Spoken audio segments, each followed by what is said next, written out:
రెండేళ్లుగా regular episode అయిపోయింది phone tapping case. ఒక రకంగా బీఆర్ఎస్ కు మెంటల్ టార్చర్ గా మారింది. కేసీఆర్ నుంచి కేటీఆర్, హరీష్ రావు వరకు అందరి టార్గెట్ గా అలిగేషన్స్ రావడం హాట్ టాపిక్ గా మారింది. హరీష్ కేటీఆర్ కు నోటీసులు ఇవ్వడం, విచారించడం కూడా అయిపోయింది. అయితే అంతటితో అయిపోలేదు. అంతకు మించి ఇంకేదో ఉందన్న టెన్షన్ అయితే వెంటాడుతోంది. ఇంతలోపే లీకులు బీఆర్ఎస్ లీడర్లకు హెడేక్ గా మారాయట. లోపల జరిగేది ఒకటైతే బయట జరుగుతున్న ప్రచారం మరోలా ఉందట. ఇదే గులాబీ నేతలకు కోపం తెప్పిస్తుందట. ఇలా అయితే కుదరదంటూ ఇక లీగల్ ఫైట్ కి సిద్ధమవుతుందట బీఆర్ఎస్.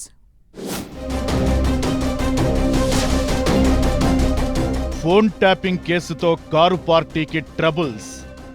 విచారణ పేరుతో వేధిస్తున్నారని కేటీఆర్, హరీష్ ఫైర్. లీకులతో తమ ప్రతిష్టను దిగజారుస్తున్నారని ఆగ్రహం. ట్యాపింగ్ కేసులో లీకులపై లీగల్ ఫైట్ కు బీఆర్ఎస్ ప్లాన్. సెట్ విచారణను సవాల్ చేస్తూ కోర్టుకెళ్లే ఆలోచనలో BRS. Tapping files Telangana politics లో హై వోల్టేజ్ హీట్ ను క్రియేట్ చేస్తున్నాయి. రోజుకో లీకు, వారం రోజులకో ఇద్దరిని విచారిస్తూ అటూ ఇటూ తిరిగి బీఆర్ఎస్ ముఖ్య నేతల వరకు చేరుకుంది. హరీష్ రావు, కేటీఆర్ కు నోటీసులిచ్చి విచారించారు.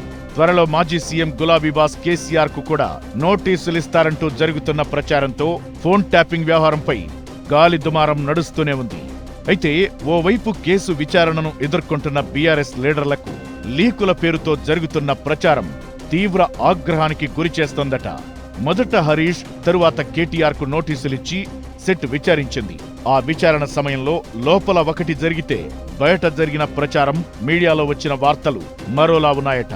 అయితే కావాలని కొందరు పోలీస్ అధికారులు లీకులిచ్చి తమ ప్రతిష్టను దిగజారుస్తున్నారని హరీష్, కేటీఆర్ మండిపడుతున్నారు. హరీష్ రావు విచారణకు సహకరించి సెట్ అడిగిన ప్రశ్నలన్నింటికీ సమాధానం చెబితే బయటికి ఏవేవో లీకులిచ్చారని, అందుకే విచారణ జరిపిన వీడియోను బయట పెట్టాలని డిమాండ్ చేశారట హరీష్. ఆ తరువాత కేటీఆర్ ను రాధాకిషన్ రావుతో కలిపి విచారించినట్లు వార్తలొచ్చాయి. కట్ చేస్తే అక్కడ ఏ రావు లేడు, ఒక్క తారక రామారావు తప్ప అంటూ కేటీఆర్ క్లారిటీ ఇచ్చారు. అయితే ప్రతిదానికి తాము వివరణ ఇచ్చుకునే లోపే లీకుల పేరుతో అడ్డగోలు ప్రచారం జరిగి తమ నేమ్, ఫేమ్ కు డ్యామేజ్ చేస్తున్నాయని ఆవేదన చెందుతున్నారు గులాబీ పార్టీ ముఖ్య నేతలు. ఈ క్రమంలోనే లీకులిస్తున్న పోలీసులకు డైరెక్ట్ వార్నింగ్ ఇచ్చేశారు హరీష్ రావు.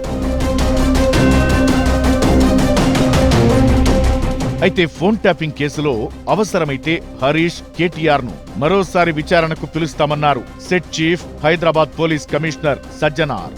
అయితే ఫోన్ ట్యాపింగ్ కేసు విచారణలో అధికారులు ఇస్తున్న లీకులు, వేధింపులపై బీఆర్ఎస్ తీవ్ర అభ్యంతరం వ్యక్తం చేస్తోంది. కక్షపూరిత రాజకీయాల్లో భాగంగానే ఫోన్ ట్యాపింగ్ కేసులో తమపై కేసులు పెట్టి వేధిస్తున్నారని ఆరోపిస్తున్నారు గులాబీ లీడర్లు. ఫోన్ ట్యాపింగ్ వ్యవహారంతో తమకు సంబంధం లేకున్నా విచారణ పేరుతో వేధించి రాక్షసానందం పొందుతున్నారని ఫైర్ అవుతున్నారు. కాంగ్రెస్ పార్టీ 6 గ్యారంటీలు, మిగతా హామీలపై ప్రశ్నిస్తున్నందుకే, హస్తం పార్టీ పెద్దల స్కామ్లను బయటపెడుతున్నందుకే తమపై అక్రమ కేసులు పెట్టి వేధిస్తున్నారని కేటీఆర్, హరీష్ రావు ఆరోపిస్తున్నారు. సెట్ అధికారులు, ప్రభుత్వ పెద్దలు లేనిపోని లీకులిచ్చి తమ ప్రతిష్టను దిగజార్చే కుట్ర చేస్తున్నారని కేటీఆర్ మండిపడుతున్నారు. మరీ ముఖ్యంగా డ్రగ్ కేసులతో లింక్ పెట్టడం, సినీ హీరోయిన్స్ తో అక్రమ సంబంధాలు అంటగట్టడం వంటి లీకులతో తీవ్ర మనోవేదనకు గురయ్యానంటున్న కేటీఆర్ ఈ అంశాన్ని సీరియస్ గా తీసుకుంటున్నట్లు ఓపెన్ గా చెప్పేశారు. ఆధారాలు లేని ఫోన్ ట్యాపింగ్ కేసులో ఏమాత్రం సంబంధం లేని తమను విచారణ పేరుతో వేధించడంపై న్యాయ పోరాటం చేసే అంశాన్ని కేటీఆర్ పరిశీలిస్తున్నట్లు పార్టీ వర్గాలు చెబుతున్నాయి. ఇప్పటికే లీగల్ ఎక్స్పర్ట్స్ తో చర్చించిన కేటీఆర్ దీనిపై త్వరలోనే నిర్ణయం తీసుకోబోతున్నారట. ఫోన్ ట్యాపింగ్ సహా పలు కేసుల్లో తమను ఇరికించి రాజకీయంగా ఇబ్బంది పెట్టాలని చూస్తున్న ప్రభుత్వ వైఖరిని, సెట్ అధికారుల తీరును లీగల్ ఫైట్ ద్వారానే ఎదుర్కోవాలని బీఆర్ఎస్ డిసైడ్ అయినట్లు టాక్. ఈ క్రమంలోనే ఇప్పటికే సెట్ విచారణకు హాజరైన కేటీఆర్, హరీష్ గులాబీ బాస్ కేసీఆర్ తో ఫామ్ హౌస్ లో సమావేశమై చర్చించారు. త్వరలో కేసీఆర్ కు కూడా నోటీసులిస్తారన్న ప్రచారం జరుగుతున్న వేళ ఫామ్ హౌస్ భేటీ చర్చనీయాంశంగా మారింది. సేమ్ టైం సెట్ విచారణ, ఫోన్ ట్యాపింగ్ ఆరోపణలపై సుప్రీంకోర్టు తలుపు తట్టే అంశాన్ని కూడా అధినేతతో డిస్కస్ చేసినట్టు తెలుస్తోంది. ఏది ఏమైనా ఇక చూస్తూ ఊరుకుంటే పార్టీకి, తమ వ్యక్తిగత ప్రతిష్టకు డ్యామేజ్ జరిగే ప్రమాదముందని భావిస్తున్నారట.